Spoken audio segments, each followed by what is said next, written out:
NTV time, जनता की बात जनता के साथ। अहमदाबाद के नरोदा इलाके में एक मां ने अपने बेटे के साथ तीसरी मंजिल से कूदकर आत्महत्या कर ली। पूरी घटना की जानकारी मिलने पर पुलिस का काफिला मौके पर पहुंचा और शव को पोस्टमार्टम के लिए भेजकर आगे की जांच में जुट गई है। जांच में सामने आया कि मृतक महिला का पति हिम्मतनगर डॉग वार्ड में काम करता था, जबकि उनके ससुर भी पुलिस विभाग से रिटायर्ड हो चुके हैं। नरोदा हंसपुरा इलाके में सारथी रेजिडेंसी के डी ब्लॉक में रहने वाली एक महिला ने अपने 7 साल की बेटी के साथ तीसरी मंजिल से कूदकर आत्महत्या कर ली। प्रारंभिक जांच में पता चला कि उसे मानसिक बीमारी थी, जिसकी दवा भी चल रही थी।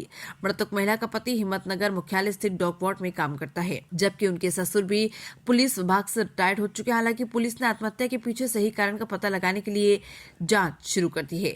महिला का वैवाहिक जीवन 10 साल तक चला। वहीं मृतक महिला के परिजनों का आरोप है कि उसकी पिटाई की गई है। उसके पति और ससुराल वालों ने उसे प्रताड़ित किया। हालांकि परिवार के आरोप पुलिस पूरे मामले में जांच कर रही है। गुजरात अहमदाबाद से योगेश गोस्वामी की रिपोर्ट। આજ રોજ નરોડા પોલીસ સ્ટેશન વિસ્તારમાં આવેલ સારથી રેસિડેન્સમાં મરણ જનાર બેન વિરાજબેન વાણિયા તથા રીધમ વાણિયા મરણ ગયેલ છે।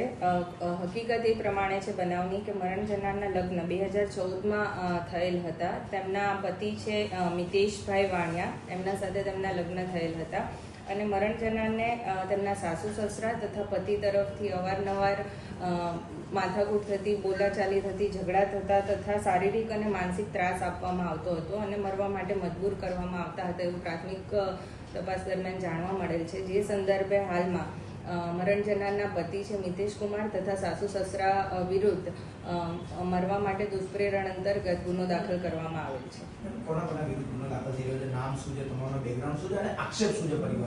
પરિવારના મુખ્ય આક્ષેપ જે મરણ જનાર બેન છે તેમને તેમના પતિ તથા સાસુ સસરા દ્વારા માનસિક અને શારીરિક ત્રાસ આપવામાં આવતો હતો અને અવારનવાર તેમને ત્રાસ આપવામાં આવતો હોવાથી મરવા માટે મજબૂર કરવામાં આવતા હતા એવું પારિવારિક એમના પિતા તથા એમના ભાઈ તરફથી એવા રજૂઆત કરવામાં આવેલ છે। જે અંતર્ગત હાલ ગુનો દાખલ કરવામાં આવેલ છે। તેમના પતિ વિરુદ્ધ મિતેશ કુમાર વાણિયા તથા તેમના સાસુ અને સસરા વિરુદ્ધ ગુનો દાખલ કરવામાં આવેલ છે। આગળની કાર્યવાહી કઈ દિશામાં રહેશે? તેમના જે પતિ છે તે પોલીસ ખાતામાં જ ફરજ બજાવી રહ્યા છે, તેમની ધરપકડ માટે કયા પ્રકારની કાર્યવાહી? જે પ્રમાણે પુરાવા મળશે તે મુજબ તમામ આરોપી વિરુદ્ધ કાયદેસરની કાર્યવાહી પોલીસ દ્વારા કરવામાં